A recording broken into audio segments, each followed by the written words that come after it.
நம்மளுடைய கோயில் பயணத்தில் இன்றைக்கி பார்க்கக்கூடிய கோயில் சென்னை மாநகரம் அயனாவரம், அயன்புரம்னு அழைக்கப்படுகின்ற அயனாவரம்.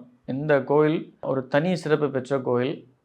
பரசுராமர் வந்து வழிபட்ட கோயில்.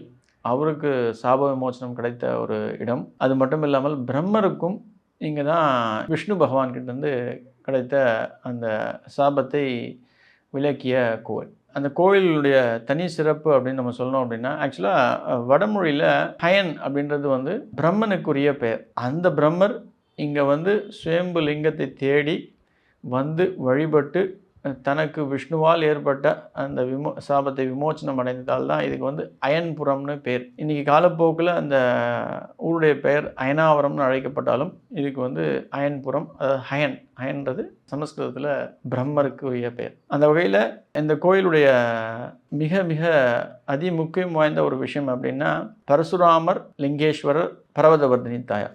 என்னதான் இந்த கோயில் வந்து பரசுராமர் பேரில் இருந்தாலும் அவருக்கு இந்த கோயிலில் தனி சன்னதி அப்படின்றது கிடையாது. அது வந்து ஒரு ரொம்ப விசித்திரமான ஒரு விஷயம்.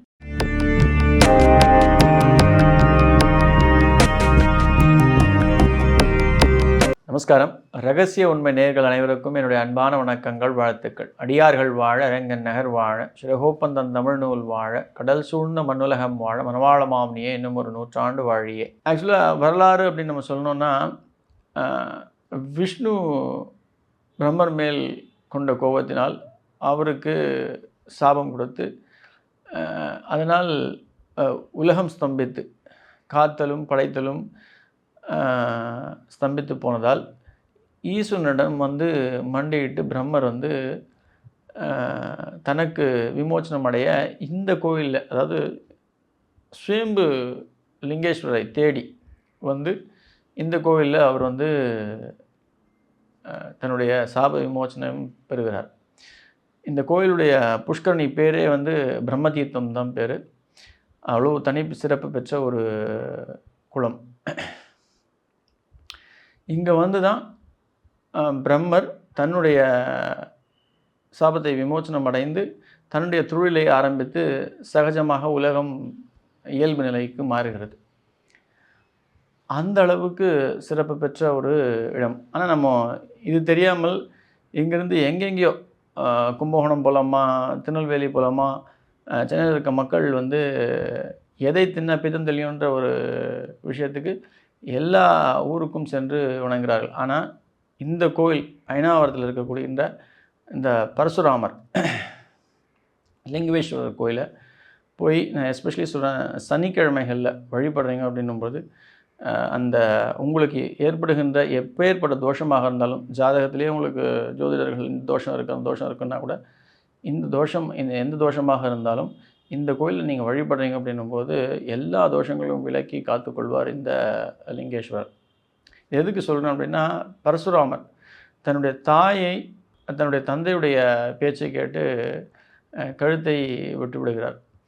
அந்த ஹஸ்தி தோஷம் நிவர்த்தி அடைவதற்கும் பரசுராமர் இங்கே வந்து இந்த லிங்கத்தை தான் வேண்டி வணங்கி உபவாசம் இருந்து ஜபித்து அவருடைய சாப விமோசனத்தை பெற்றதாகவும் ஒரு ஐதீகம், ஒரு கதை உண்டு.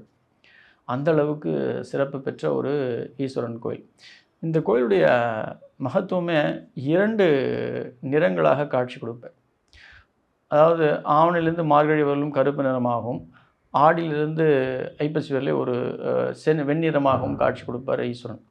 கால மாற்றத்திற்கு ஏற்றவாறு அந்த அளவுக்கு சிறப்பு. இவருடைய மேனியே வந்து ஆக்சுவலாக தீண்டா திருமேனி தான். இவருடைய ஆவடியாருக்கு மட்டும்தான் அபிஷேகம். ஆனால் வந்து லிங்கோத்பவருக்கு வந்து இளநீராலும் ஜலத்தினாலும் மட்டுமே அபிஷேகம் மற்றும் பூக்களால் அலங்காரம். அர்ச்சகர்களுடைய கைப்படாமல் இவருக்கு அபிஷேகம் நிறைவேற்றப்படும். அந்த அளவுக்கு தனி சிறப்பு வாய்ந்தவர் வந்து பரசுராமர் லிங்கேஸ்வரர்.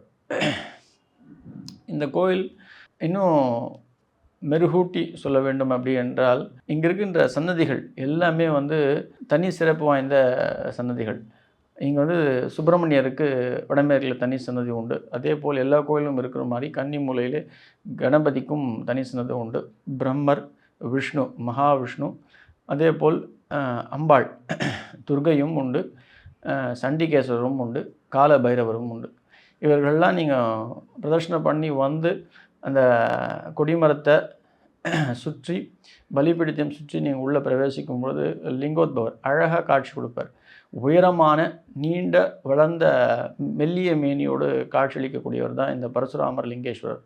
தனி சிறப்பு பெற்ற ஒரு கோயில். அதுவும் இந்த பிரம்ம தீர்த்தம், அந்த தீர்த்தத்தில் நீங்கள் அட்லீஸ்ட் உங்களால் குளிக்க முடியலனாலும் காலை நினச்சி தண்ணியில் அந்த தண்ணியை எடுத்து தலையில் தெளித்து நீங்கள் வந்து இவரை போய் சேவிக்கிறீங்க, தரிசிக்கிறீங்க அப்படின்னும் போது உங்களுக்கு எப்பேற்பட்ட பிணிகள் இருந்தாலும் அவை அனைத்தும் விலகும் அப்படின்றது தான் இந்த கோயிலுடைய தனி சிறப்பு ஐதீகம். இவரை சிறப்பாக நீங்கள் வழிபடணும் அப்படின்னா செவ்வாய் மற்றும் சனிக்கிழமைகளில் வழிபடுறீங்க அப்படின்னும்போது நிச்சயமாக வாழ்க்கையில் பெரிய ஏற்றங்களும் முன்னேற்றங்களும் உறுதியாக ஏற்படும். நன்றி. ஆழ்வார் ஆச்சாரியன் எம்பெருமானார் ஜீயர் திருவடிகளே சரணம். ஆண்டாள் பிச்சொக்கலிங்கம் திருவடிகளே சரணம் சரணம் சரணம்.